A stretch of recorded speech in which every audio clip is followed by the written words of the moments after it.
So here it is, guys. We've managed to land a Honda Civic FN2 Type R. Story behind it, we found it on Gumtree, and then it was actually at the bottom of the ad said it was listed on eBay for 99p, no reserve, so we won it at auction.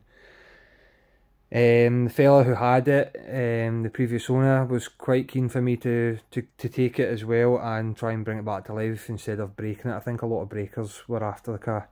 It's got some performance, well, no performance, some modifications. It's got the bowler wheels. We've got the front splitter on it there. It sits quite nice. We've got the Mugen rear spoiler. I think that's an upgrade. The back strut brace seat blanket and a little gear knob there, and it's got an induction kit in it. We'll show you the engine bay in a minute. Wait, it's at the other side.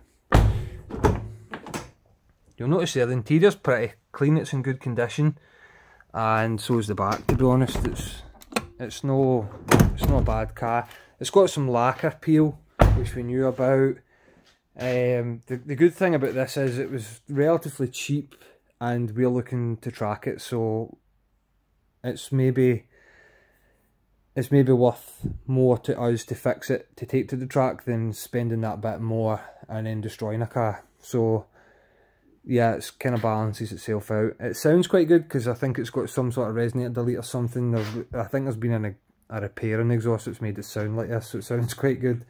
Some issues with it: it needs some welding, which we knew about, but I think it's maybe going to need more than we thought.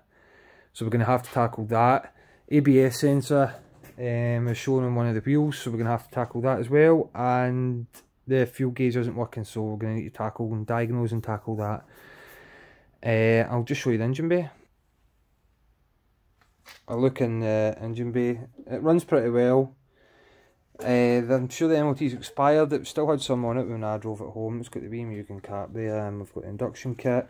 It's pretty smooth, there's no chain rattle, and it drove pretty well. VTEC engaged as well and stuff, which is ideal, but we're going to track the car anyway. Yeah, I just wanted to give you guys a peek at the car and introduce it to you. It's going to be quite a big project. I'm going to show you some of the faults at the back. I'm just having a look under the back here, guys. There was an advisory before for some corrosion. It's not the tidiest, but for what we need it for, it's a track car. But I've started uncovering some stuff, so you'll see here. We need it still to be MOT'd, so that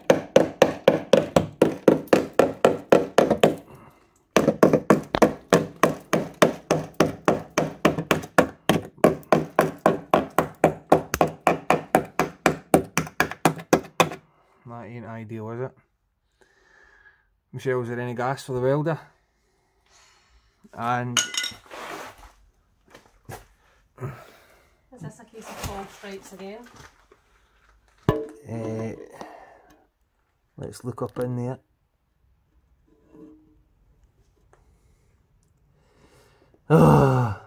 Is your heart outraging mine this time?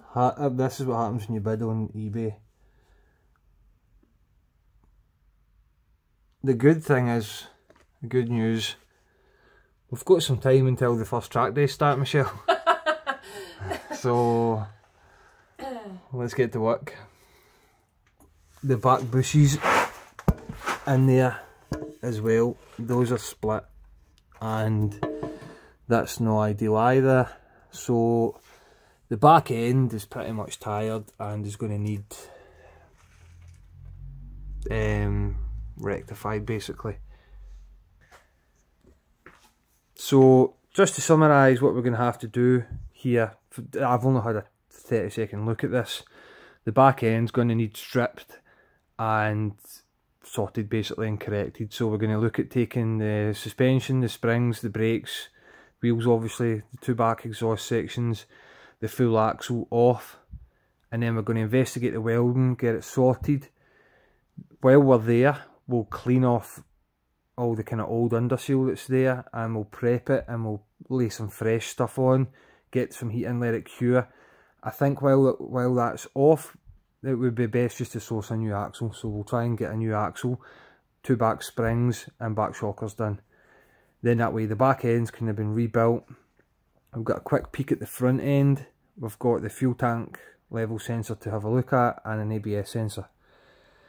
So that's going to be what we're going to need to tackle at the bare minimum. We're going to try and dive in a little bit further, but it needs to be safe to go to the track. We're not taking a death trap. You've got other people's lives to think about. So that's it, everyone. This is the introduction to the Type R, the Civic Type R. We're going to kick on with the project now. You've seen the car, you've seen the faults, and we're going to show you how we rectify them. This is going to be a whole series, is going to be about getting a car and taking it to a track day. I have zero experience in it, so I'm going to do some research into what's required of the car, what's required of me, experience, and how we take the steps to progress and get on the track basically. So we're going to show you guys. There's plenty of people out there who's like me, have never done it, and you may be wanting to do it but you don't know how to take the first steps, so we're going to pretty much show you guys that. And mixed in with that is going to be how we fix the car. So you're going to get to learn some repairs and some welding along with getting the car for the track, and we're going to have some fun. That's if we can make it there. But thanks very much for tuning in to the Civic, and yeah, hopefully without too long or too much trouble we'll have it on the road, so see you soon.